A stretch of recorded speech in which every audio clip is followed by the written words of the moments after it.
Oi, pessoal! Nesse podcast a gente tem falado bastante sobre a carreira científica e falamos que um dos principais produtos da carreira científica são as publicações.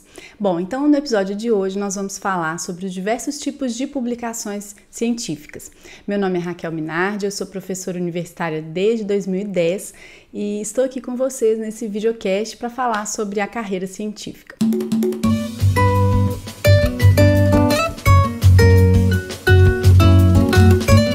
Bom, pessoal, então a gente está falando aí, já tem 2 temporadas, a gente já está na 2ª temporada desse videocast. Se você não assistiu a primeira, vai lá, dá uma olhadinha, também não deixa de curtir, compartilhar. Tem também disponível no Spotify, então dá uma força pro canal, né? E não deixa de curtir os vídeos aí, que nos ajuda bastante a difundir esse tipo de conteúdo. Bom, então a gente já falou no episódio passado sobre o currículo Lattes.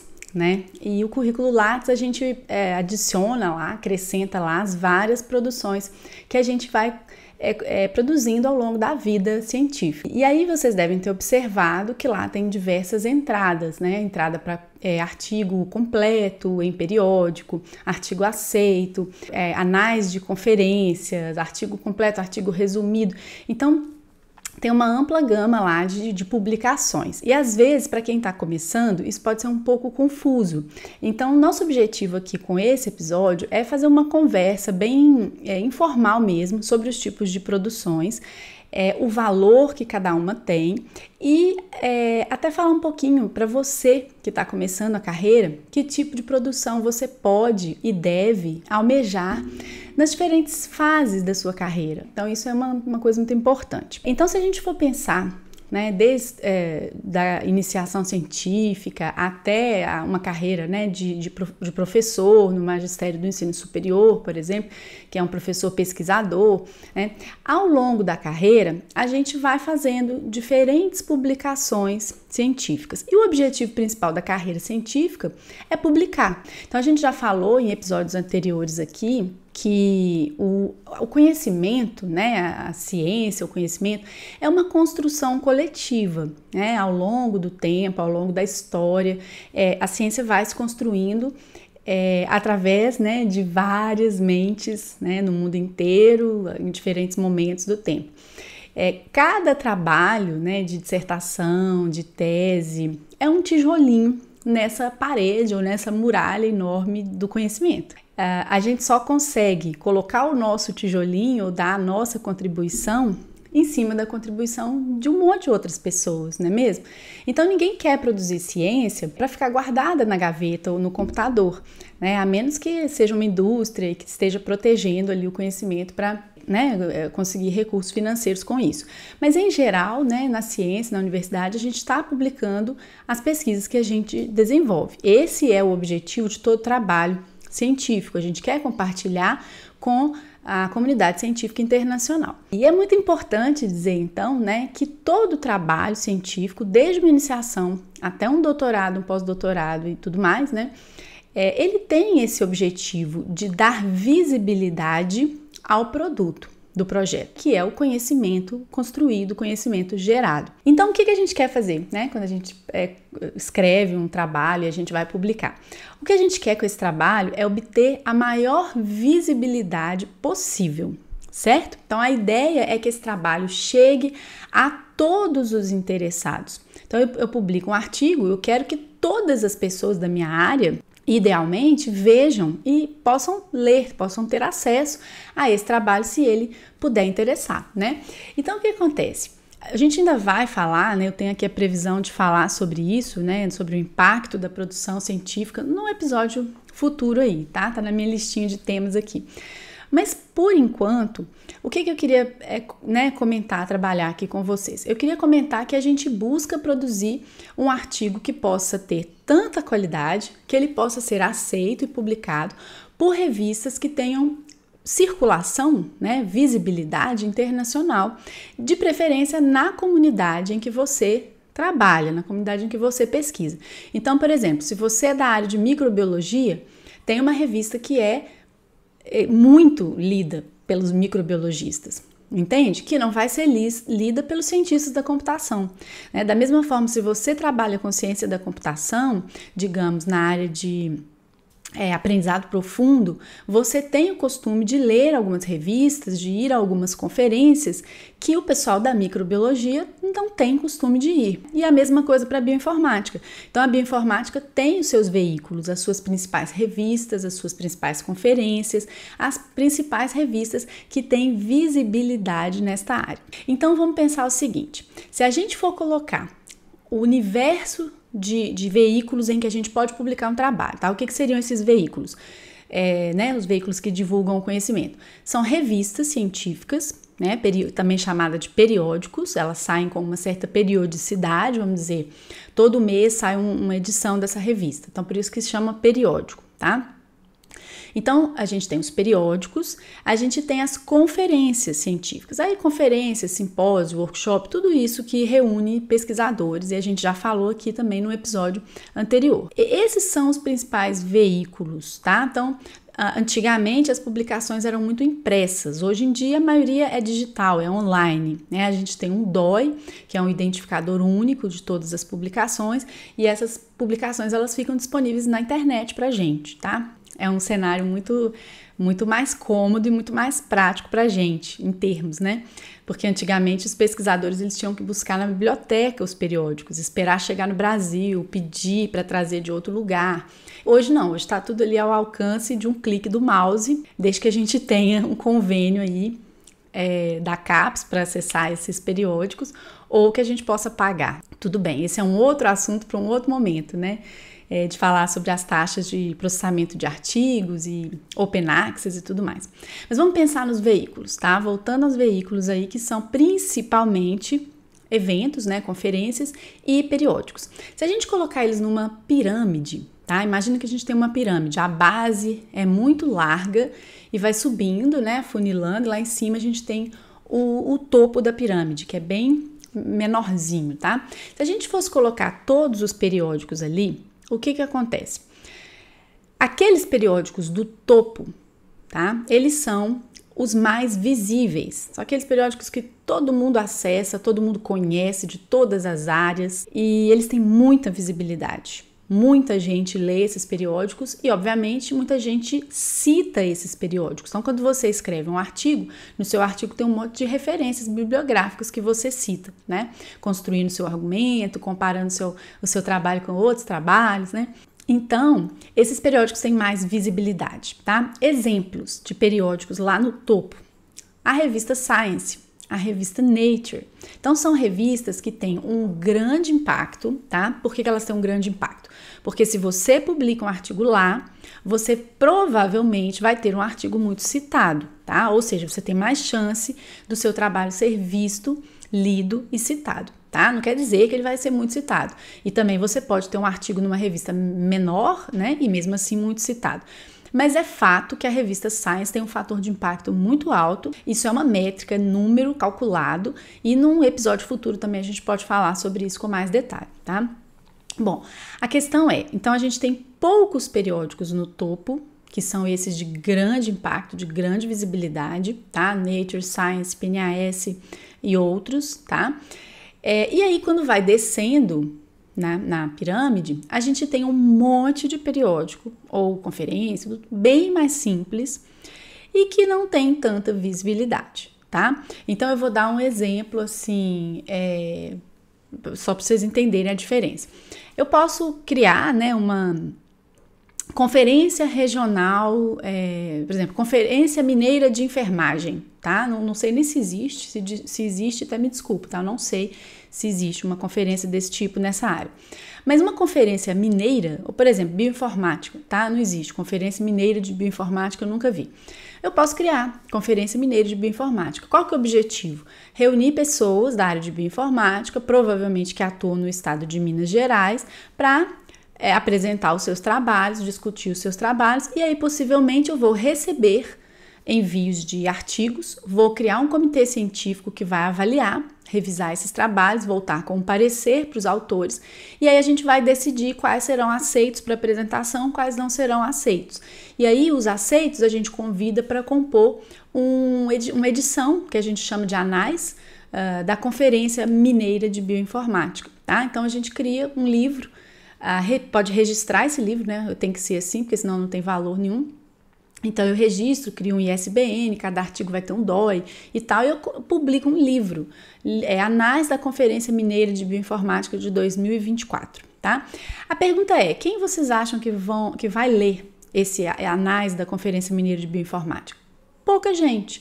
Provavelmente as pessoas que participaram, seus grupos de pesquisa, às vezes os programas de pós-graduação do nosso estado. Então é uma revista local, é uma conferência bem local, tá? Então é isso, se eu crio um fórum regional, estadual, municipal, e aí eu publico um trabalho ali, é interessante. Não deixa de ser interessante, não, né? É bem interessante, a gente vai encontrar a comunidade, vai discutir, vai publicar, vai poder citar esse trabalho, isso é muito importante. Então, quando você publica um trabalho, você pode depois citar, você vai fazer um outro trabalho, você vai citar aquele trabalho, olha, naquele trabalho eu fiz isso, isso e isso, cheguei a esses resultados. Agora a gente estendeu esse trabalho e foi para uma outra direção.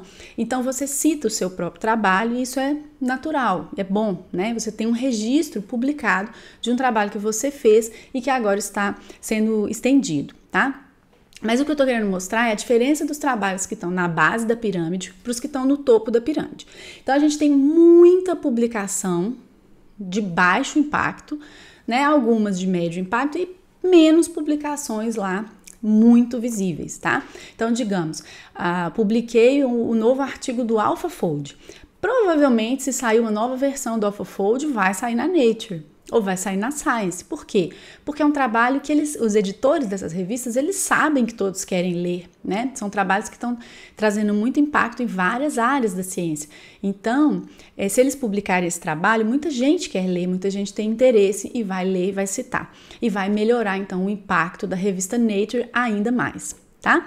Então, assim, eu queria mostrar esse panorama, né? Existem diferentes tipos de publicação científica. É claro que o sonho de consumo de todo pesquisador é publicar na Nature. Por exemplo, eu tenho um artigo do qual eu participei há mais de 10 anos, que ele já tem mais de 10 mil citações, né? Acho que 12 mil citações. Então, isso é um sonho de qualquer pesquisador. Publicar a sua pesquisa na revista Nature, para todo mundo ler. Mas nem todo trabalho vai ter o impacto suficiente para ser aceito numa revista desse tipo, desse padrão, desse porte, tá? Aliás, muito poucos, né? Geralmente trabalhos de grandes grupos, trabalhos que têm um investimento considerável, né? Em cima dele, né? De reagentes, de equipamentos, de pessoas. Então, assim, não é tão simples. Então, a gente tem trabalhos mais modestos. Por exemplo, um trabalho de doutorado, ele pode vir a ser um trabalho maravilhoso e quem sabe, sair na revista Nature. Mas ele pode sair numa revista intermediária, tá? De bom impacto, de ótima visibilidade na sua área, né? Um periódico bem conceituado, essa é a ideia. Então a gente tem mais abaixo trabalhos, como eu falei, né? Mais em curso, trabalhos em andamento, e geralmente a gente publica esses trabalhos mais em andamento em conferências. Tá? Então, isso eu estou falando bem especificamente da nossa área de bioinformática, de computação, de biologia, não, porque as ciências biológicas não publicam em conferências, tá? Então, é uma tradição da área. A maioria das áreas não valoriza muito publicação em conferência, mas na ciência da computação, as publicações em conferências, elas são muito comuns e muito valorizadas, tá? Então, a gente tem conferências dificílimas de ter um artigo aceito. Com a taxa de aceitação, a gente calcula o percentual de artigos aceitos sobre os submetidos, né? E a gente sabe que tem conferências com a taxa de aceitação muito baixa, mais baixa do que um periódico. Então, isso é uma coisa diária. Mas vamos dizer, na base ali da pirâmide, a gente tem, por exemplo, submissões para conferências. Então, em resumo, a gente tem os artigos em periódico, tá? Então, são os principais tipos de publicação científica de trabalhos científicos inéditos. A gente pode ter também livro, capítulo de livro, esse tipo de publicação, que também é interessante, também é importante, mas não são pesquisas inéditas. Normalmente, a gente não publica um livro com uma pesquisa inédita. Um livro a gente publica por exemplo, um livro didático, né, para as pessoas usarem para estudar. Então, não é um conteúdo inédito de uma pesquisa sua, é um apanhado de uma área, né, desconhecimento de uma área. Então, é muito importante. Mas aí tem essa diferença, né, entre o que é uma pesquisa inédita e o que é um livro didático, tá? Então, a gente pode publicar livro, capítulo, mas o topo ali das publicações de pesquisas inéditas é periódico, tá? Depois abaixo, a gente tem o quê? Anais em conferências, então artigos completos em conferências. Eu posso publicar em conferências incríveis, tá? Dificílimas de ter um paper aceito. Por exemplo, o ISMB, né, da nossa área de bioinformática, que significa Intelligent Systems for Molecular Biology. Ele não tem proceedings, tá? Mas os artigos aceitos vão convidados para uma revista, que é a revista Bioinformatics de Oxford, que é top na nossa área. A gente tem aí abaixo as conferências. Então, podem ser conferências maravilhosas, como eu falei, da I3E, né, que é muito forte, é uma sociedade muito forte na engenharia, na computação, a ACM, que é muito conceituada na computação também, e as sociedades internacionais das várias áreas, tá? Então, é possível publicar numa conferência dessas, com a taxa de aceite muito baixa, é muito difícil ser convidado, né, para fazer uma apresentação oral nesse tipo de conferência, e depois, quem sabe, publicar o trabalho estendido. Normalmente eles pedem que você estenda um pouquinho o trabalho para publicar no periódico. Agora, existe também, vamos pensar um nível abaixo, a gente tem também os artigos resumidos em conferência. É muito comum, por exemplo, o BSB, que é o Brazilian Symposium on Bioinformatics, que é o evento brasileiro da Sociedade Brasileira de Computação, ele aceita artigos completos ou artigos resumidos. Então, é o full paper e o short paper. Então, o que acontece? O full paper, digamos, ele tem 8 páginas, 12 páginas, tá? É um artigo completo.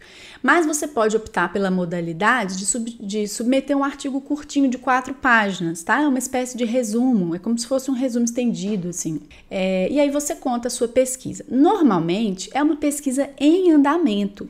Você está no mestrado, então você já tem alguns resultados, você quer apresentar para a comunidade, quer discutir esses trabalhos, esses resultados, voltar com ideias, então você manda um artigo resumido, um short paper. No nível mais baixo, se você quer fazer uma comunicação em conferência, mas tem menos resultado, não, né? Você quer participar da conferência, mas não está ainda no ponto de submeter um artigo completo, você submete um resumo ou um pôster. Então, é um banner, você faz, né? Você submete um pequeno resumo de acordo com o padrão que a conferência define e você, né, esse resumo vai ser revisado por uma comissão e ela aceita ou não o seu trabalho. A grande maioria vai ser aceito, tá? Desde que tenha conteúdo e seja aderente ao tema da conferência. Então, se não tiver nenhum problema formal maior, você vai ser convidado para levar o seu banner. Você vai na gráfica, imprime um banner no formato, no tamanho que eles solicitam na conferência, afixa ele lá no hall, no local adequado onde eles vão te indicar, e você fica lá no momento da apresentação, que também vai ser agendado, para apresentar o seu trabalho. Então, outras pessoas vão circular, vão ver o seu trabalho, vão perguntar, você vai responder, vocês vão trocar ideias, muitas vezes você vai criar novas colaborações ali, que é muito interessante. Então, é isso. Então, são os níveis. Vamos dizer, um aluno de iniciação científica pode submeter um pôster, um mestrando, um doutorando, até um professor, tá? Desde que ele queira ir lá e apresentar o seu trabalho como um pôster de uma forma... vamos dizer assim, um pouco mais informal. Um pouquinho acima você tem os artigos resumidos ou short papers de conferências, um pouquinho mais acima artigos completos ou full papers, que normalmente em conferências, e subindo mais você vai ter artigos completos em periódicos. Claro que tem os capítulos de livros e os livros, como eu falei, mas aí normalmente não são trabalhos inéditos, tá? São compilados de uma certa área, reviews, meta-análises, coisas desse tipo assim. Vale a pena dizer que, por que os artigos em periódico, eles são mais conceituados do que o resto? Porque eles passam, supostamente, por um rigoroso processo de revisão por pares. O que é isso? Quando eu mando meu artigo para a revista Nature ou uma outra muito boa, ela vai passar para um editor. O editor da revista vai olhar brevemente o artigo, o resumo, o título, os resultados, e ele vai ver se aquele artigo é interessante, se enquadra no tema da revista que ele editora. Se ele achar interessante, ele vai convidar revisores para revisar, são os pares. tá? São outros cientistas de renome naquela área. Então, ele vai convidar 4, 3, 5, às vezes até 7, mas é mais raro, tá? Em geral, 3 a 5 revisores.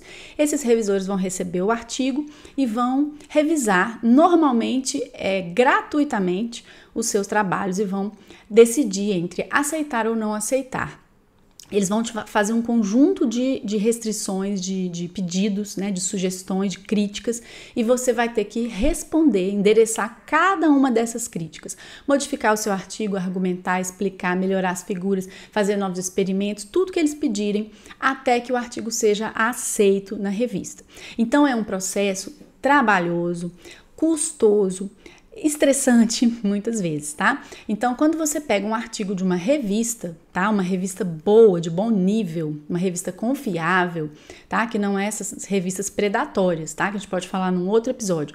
Mas tem muita revista hoje que cobra caro, né? Para se publicar lá e que não passa por um processo de revisão rigoroso. Eles querem simplesmente receber artigos e cobrar e publicar, tá? Então, uma revista séria, ela passa por um processo de revisão rigoroso. E é por isso que quando você lê um artigo dessas revistas, normalmente você pode confiar um pouco mais. Existem erros em todo tipo de publicação científica, artigos retratados, existem autores que não são éticos. Então, assim, problemas existem, tá? Você pode ter um artigo da Nature que foi retratado, tá? Saiu uma correção.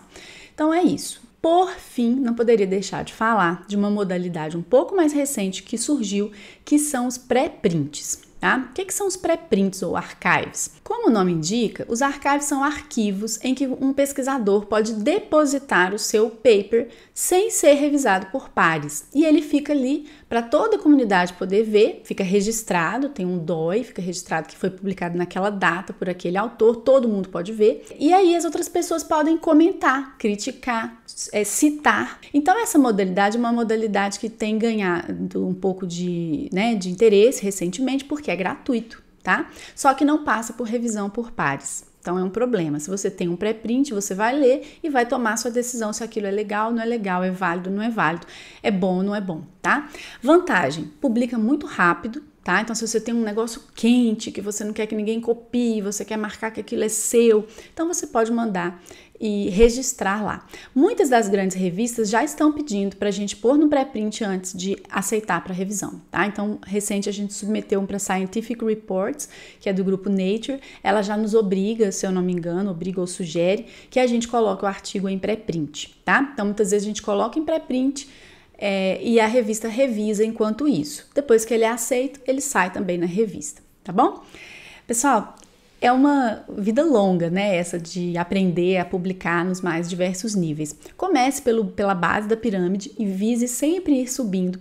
Vise sempre publicar o seu trabalho no melhor veículo possível, onde ele vai ter mais visibilidade na sua área. Tá bom? Então, se tiver dúvidas, comentários, deixa pra gente, que tem muito assunto para falar sobre isso. Então, como eu falei, no futuro a gente ainda pretende fazer um episódio só sobre o impacto dos artigos científicos, essas métricas, tá? Fator de impacto, índice H e tudo mais. Mas deixa pra gente novas ideias aí, que a gente vai adorar saber, tá bom? Então, obrigada pela companhia, até o próximo.